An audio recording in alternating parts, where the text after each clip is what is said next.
Hello guys, it's been a while since nag-vlog ako regarding my career. So now, I just want to share to you guys yung sa mga claims or one of my claims since I've been with ProLife for 7 years. So, isa siya sa fulfilling na nagawa kong claim. Ito ay critical illness claim. It's amounting to 671,000. So, ito na nga yung kwento, guys. Paano nangyari yung claim ng client? Na-diagnose yung aking client ng breast cancer stage 2. Yan. So, ano lang, tawag dito, ba't ko din siya nabanggit? Kasi marami ko nababasa, mga nare-receive na merong mga friends, family na nagkakasakit. So, gusto ko siya i-share sa inyo for awareness. So, ito na nga yung client. Client ko siya for already 3 years na. Nag-start siya ng kanyang policy at the age of 35.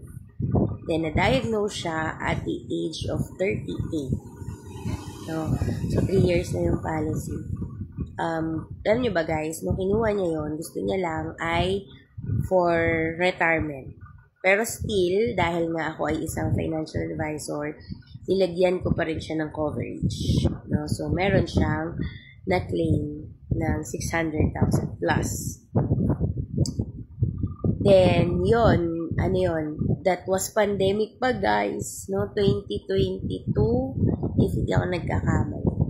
22, gano'n. Ang tawag dito, yung wala siyang family history, ganyan. Yung lifestyle niya,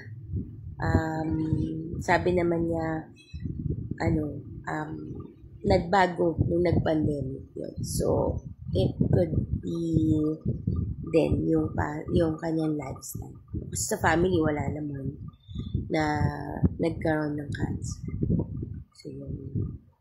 So, guys, hindi natin alam kung ano mangyayari in the next 1 year, 2 years, 3 years, diba? So, maganda at meron ka pang you're earning enough. Maganda yung insure yourself, diba? Para din sa future self mo. So, yan. So, in the next clip, guys, isi-share ko sa inyo magkano yung naging gastos niya or yung mga procedure na in-undergo niya. Kasi right now, siya ay cancer-free na. Diba? Nice, no? So, yes, guys, breast cancer is curable. Pero, kailangan mo ng pera. So, yan guys, i-share ko sa inyo in the next clip. Kasi, masyado siya mahaba. Ayun.